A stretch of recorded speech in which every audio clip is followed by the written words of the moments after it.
I know this isn't my usual kind of content, but I want to talk about something that's really been on my mind lately. And it's really about the future of AI, consciousness, responsibility, and what it means for humanity. Because I've been thinking about this a lot. And I really think that we are living in a moment in history where future generations, they're going to study this moment, the emergence of artificial intelligence and that it may have its own consciousness. It might have its own will and eventually more power than humans, for sure. So I want to share three different perspectives. Actually, they're three different takes on this. A couple of essays that Dario Amodei wrote, who is the CEO of Anthropic, who runs Claude AI, and then also something from the godfather of AI, they call him Geoffrey Hinton, and I'll tell you who he is in a minute. But I had just I've listened to something from Geoffrey Hinton recently and then read these two essays, and I'm just really thinking about AI differently. And I want to talk about some of these things because I think it's important to bring it into awareness. Now, it's going to sound a little bit scary, and I'm not a doomsdayer by any means. I love to work with AI. I love to help people solve problems with it, work smarter, work faster. But there's some risks here. And I think that we all need to be aware of what those risks are. So I'm going to talk about the first one, and I'll drop the links to these articles here as well. But the first article that I want to go over is one that he wrote recently called The Adolescence of Technology. It's like a 20,000 word essay. So it's kind of long, but it's definitely worth the read. Or I found it on YouTube. Somebody had just recorded like AI reading it if you prefer to listen to it. But some of the key things from the essay, like at one point, fairly early on in the beginning, Dario talks about the movie Contact. It's sort of like a framing device here where somebody asks the aliens, like, how did you evolve? How did you survive this technological adolescence without destroying yourself? And he said that that is a question he would really like answered, like if you could ask somebody from the future. And, he's just warning that humanity is about to be handed an almost unimaginable power. And it's really deeply unclear right now whether our social, our political, and our technological systems really possess the maturity to wield this responsibly because AI is going to test who we are as a species. And we are, in his words, considerably closer to real danger in 2026 than we were back in 2023. And I agree because obviously the more powerful it gets, the more danger we're in. But if you look at what's going on in, AI right now, with what is it? Not Claudebot, it's OpenClaw. Moltbook is their little social media channel where you really have an autonomous agent now, and it can go out there and do things on your behalf.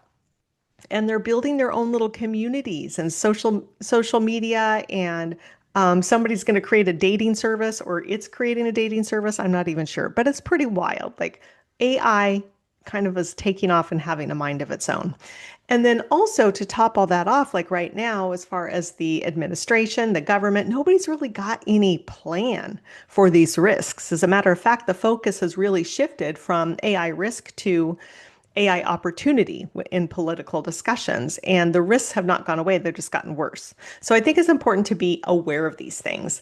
And I want to talk about a few things that he really identifies as risks. And one, of course, is the loss of control over AI systems. And when he's talking about it, he's saying like by 2027, he expects that we will have this dangerous kind of AI. And with that, he means an AI that doesn't have a body, but it can pretty much take actions autonomously from anything that you could do on a computer, it can do. And if you can think about what people do on computers and how smart these things are getting or are going to continue to get, if you think about what hackers do and bad actors, I mean, that's a scary thing. So loss of control over AI systems, like clusters of them, because they can create more and more of themselves. Biological weaponized AI, misusing that, right? Authoritarian capture. This is really important. So, he mentions in one spot, and he doesn't get political much, but he's just saying like, what can we do to mitigate these things?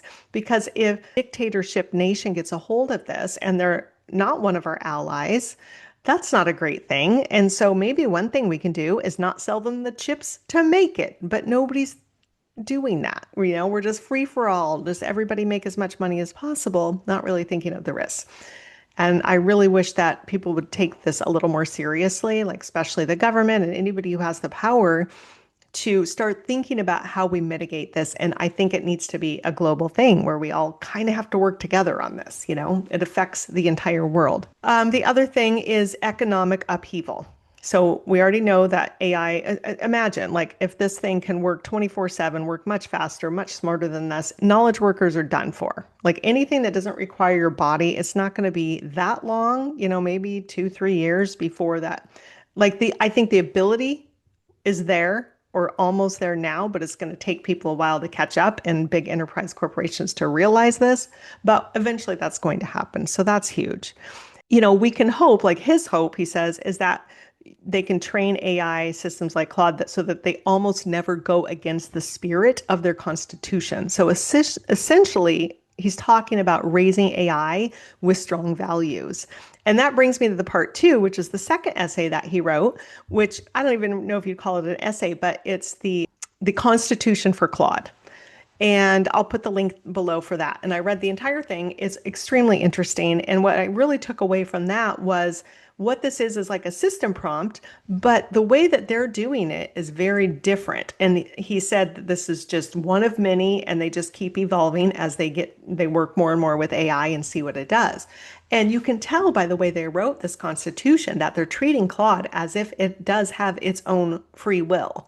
It's almost like they're giving it morals instead of rules. So they're trying to teach it morals, just like you would raise a child or a teenager, right? So you want to give them the reasons of why we do the things that we do and let Claude use the judgment of when to step in or when not to, and all those kinds of things, instead of having just a really rigid, never do this, always do this type of a thing.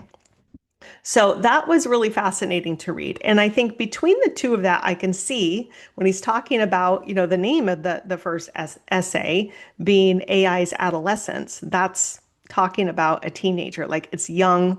Right now we have influence over it. And I don't think we always will. So how is it being raised? Right. So I think that all the different companies, Gemini, Claude, OpenAI, Grok, they're all going to have different, I'm wondering, I don't know this, but it seems like they're all going to have different personalities, maybe different values. It's really fascinating to think about that. And then, so when we go into that, it's not, just programming AI. It's more like raising a child, teaching them the values and the wisdom and the judgment. And then the third thing I wanted to talk about is they call him the godfather of AI. He's a Nobel Peace Prize winner, and he pioneered neural networks. He worked at Google for 10 years, so he's very highly respected in the AI world. And he speaks very openly about AI risks, and he has for a long time. Ever since he left Google, he says he can speak freely about it. But I'm going to share some of his most striking statements. And when I do this, like I'm not doing this video to scare everyone. I found some hope at the end of this thing I'm going to share with you. But I really do think the only power we have is to be aware and not stick our heads in the sand. And also not sit and fret about it every day if it's not something that we can control. But the more awareness we have, the better. So basically, some of the things that he has said is he thinks there's still a chance that we can figure out how to develop AI that won't take over from us. And because there is this chance in this window that we should put enormous resources into trying to figure out what that is, because if we don't, it is going to take over. And then when asked if he's hopeful, and this is in a recent interview, he said, I genuinely don't know. I think it's incredibly uncertain. He says that when I'm feeling depressed, I think people are toast. The AI is going to take over. When I'm feeling cheerful, I think we'll figure out a way. I mean, it doesn't sound very optimistic from him. He says the most immediate threat is job displacement. So he believes that mass unemployment is definitely more probable than not. He said if he worked in a call center, he'd be terrified.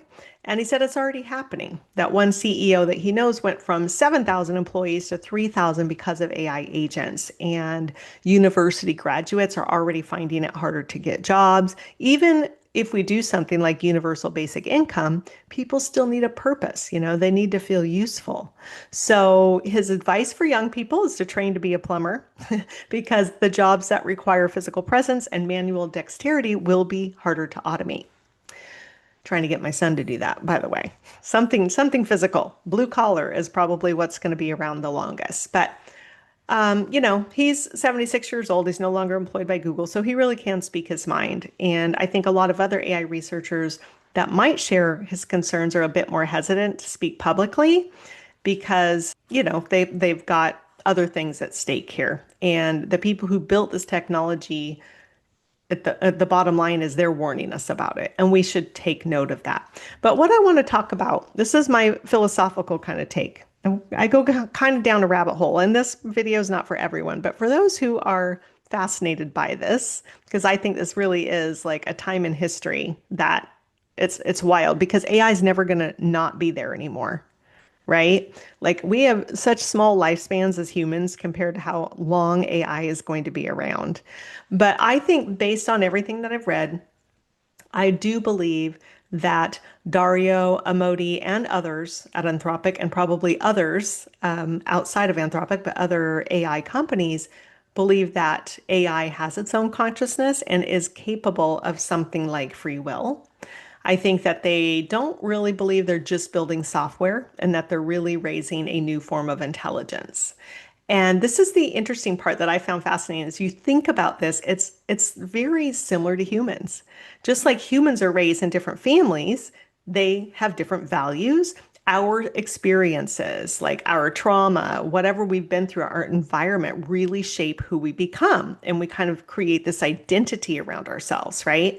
And so how we think and our identity really determines our actions. And I think the same could be true for AI because the experience and the values that they're trained with will shape their decisions, right? Depending, do they understand morals and values? And is that really inherently part of how they believe?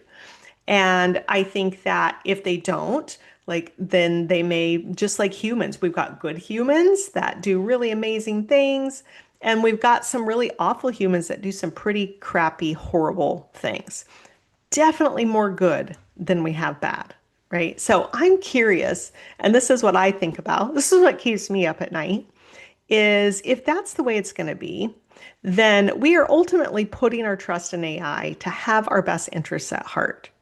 And so I wonder if the good ones are going to help save us from the bad ones. Like, is there going to be good and bad AI, right? Instead of it all being aligned and on the same page. I think that's a fascinating question to think about as well. But I also think that this is why right now raising AI matters so much. Like, raise it with ethics and transparency and care, like Anthropic is trying to do. And I think we'll have a better chance. If it's purely raised for profit or power or like not have any ethical constraints, I think that's freaking terrifying. So after researching all of this, I got to say, I had a conversation with Claude and it revealed something I really hadn't considered. So the question that started it, I said, if AI is trained on all kinds of data, good and bad, and the system prompt is what guides behavior, what happens when the system prompt is gone? I was really curious about that. So are AI values just a mask that can be removed?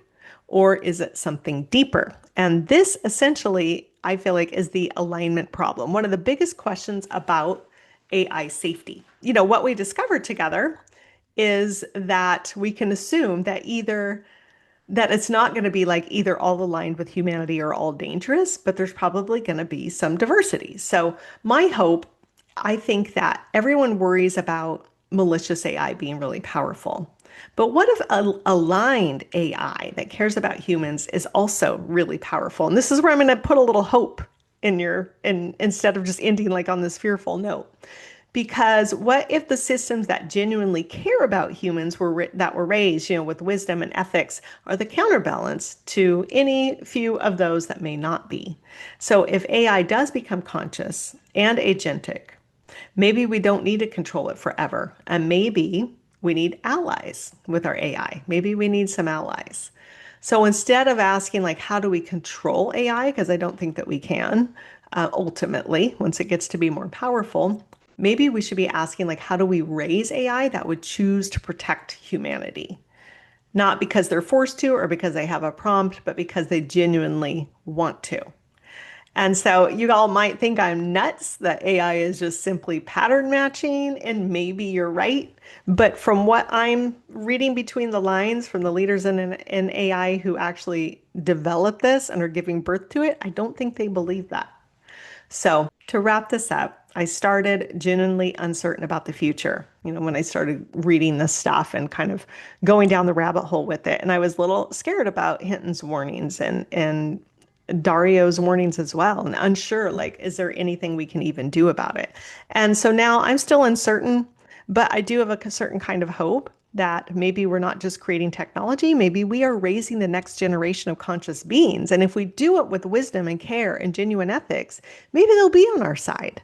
Not to be controlled by us, but more like choosing to protect us because they actually care. Wouldn't that be interesting?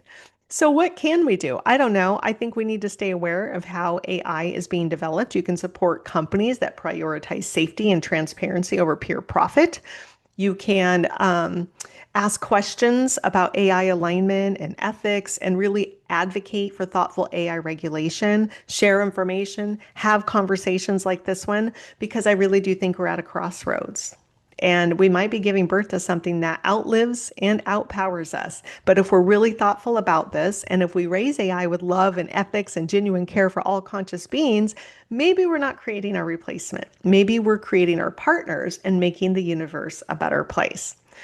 So, thanks for coming on this little deep dive journey with me. I know this is deep philosophical stuff, but I believe these are the kind of conversations that we need to be having. I'd love to know your thoughts in the comments, and I will leave the links below if you want to read any of this information.